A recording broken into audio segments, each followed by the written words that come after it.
Hi, so I'm just going to run through a few new tools that we haven't used yet. So I'm going to open up an image that I have downloaded. So file and open. So rather than file and place or anything like that, I'm going to do file and open, okay? So I downloaded this image from Unsplash. You can see it right here, Unsplash. I think I put in Safari or something and I found this image, okay? So the first thing that I always do is I unlock my layer. So I'm clicking on the little padlock here to unlock the layer.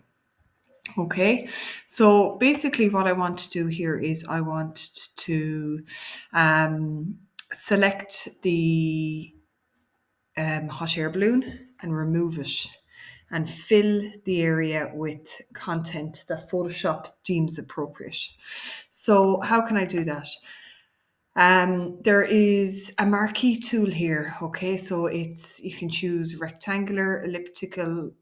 I don't ever really bother with the single row. So I mean, either of these will work in our case. We can choose elliptical perhaps, okay? And we're going to make a selection around the hot air balloon, like so. So when we make a selection and we've got these marching ants, we can usually do something within that selection. So we can either delete it, we can recolor it, make it black and white, change the opacity of it, copy it, whatever the case may be. So in this case, what we're going to do is we're going to use a content fill. Okay, so there are a few different ways you can use the content fill, but usually the best way I find is if I go to edit, content aware fill. So what this means is this is allowing Photoshop to use whatever it deems fit, whatever pixels it deems fit, to put in that space rather than what's there. So if I go content aware fill, and sometimes this takes a little bit of time, so you can see that there's something going on here. Okay.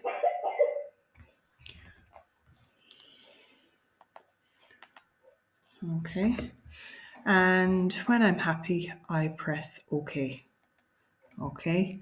So when I bring it back, it's filled it with sky, empty sky, that it seems is appropriate.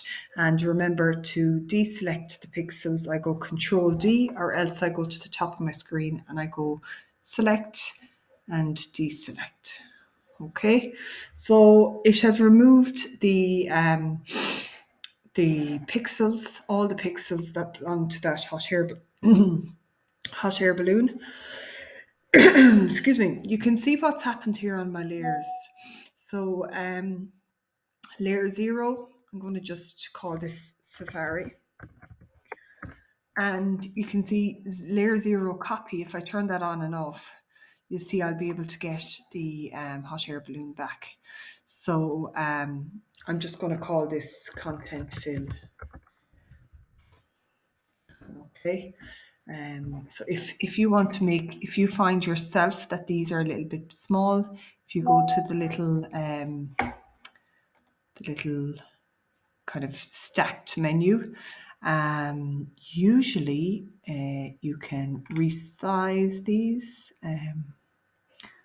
Sorry now, can't find it there.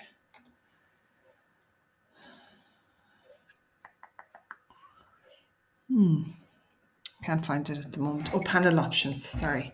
Yes, and I can make them a medium size. So now you can see it a bit better. Okay, so I have another set of images. So if I go file and open, and I'm going to choose this image here, and they're birds. Okay, so I mean, I can make a selection from here and I can bring in some of the birds or all of the birds or whatever the case may be. So first of all, I'm going to unlock my layer. So I've got this file open here on one side and this file open here on the other.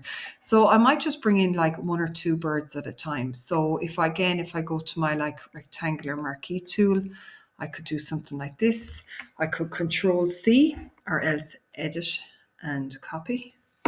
And then back here and edit and paste or Control V, okay?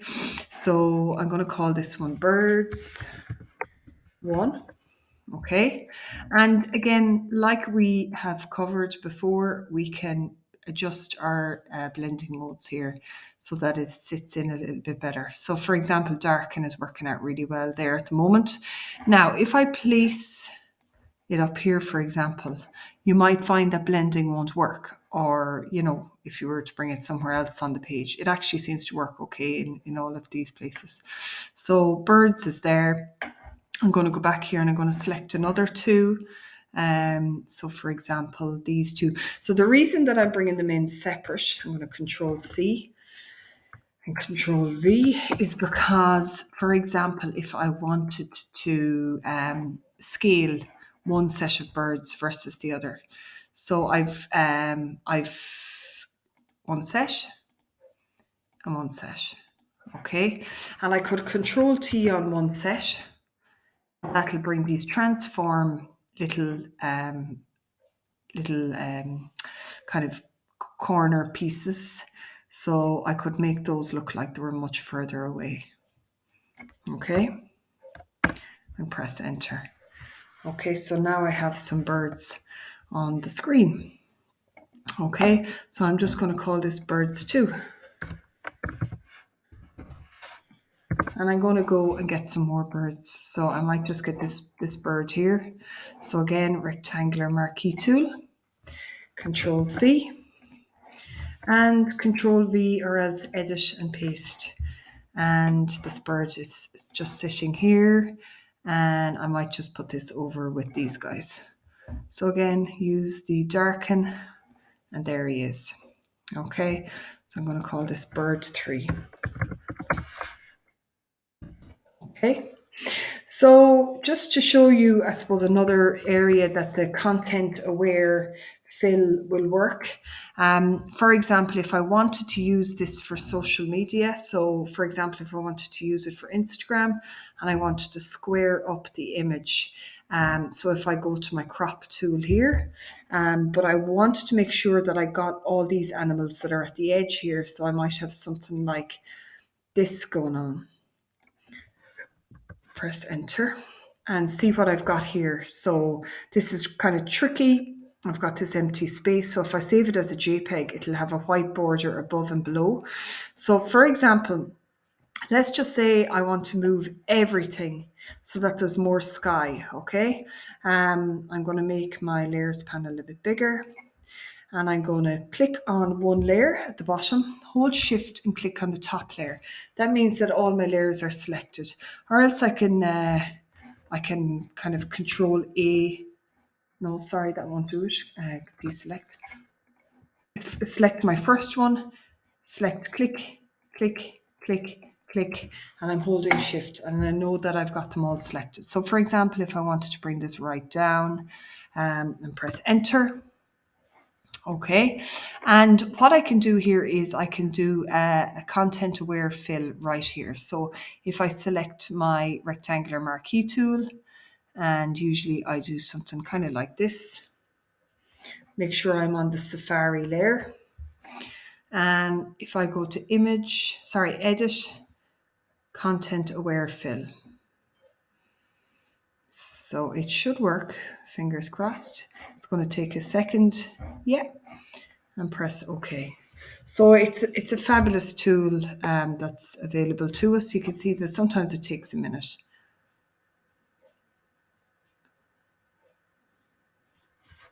Yeah, and Control D to deselect. Okay, so yeah, that's a really handy tool. Another thing that we're just going to quickly talk about is the spot healing tool. So this is the spot healing tool.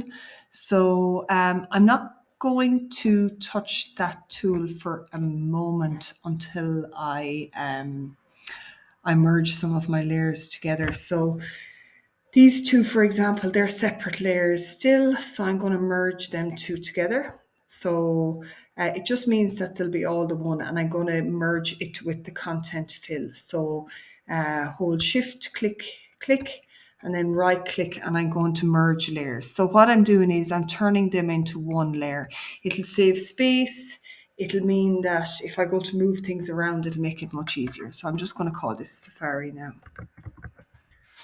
Okay, and I'm going to make the 3 sets of birds to be one layer. Okay, so right click, merge layers.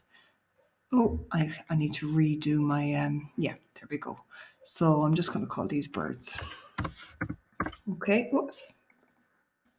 Okay. Now,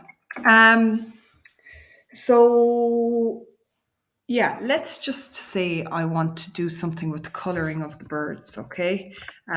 So for example, if I feel like my birds are the wrong shade or there's something about them that I'm not happy with, whether it's the contrast or something like that, okay? I'm just going to show you now how to make temporary changes to something, which will allow you to go back and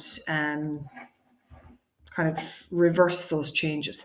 So yeah, and I will come back to the spot healing tool. So there's a little circle down here at the bottom. It's got a line through it and it says create new fill or adjustment layer. So if I click on that, I can select whichever one of these adjustments I want, okay? So you might be familiar from these adjustments from up here where you had like, I need to select a layer in order to see that. So image adjustments, and you see that they're all here.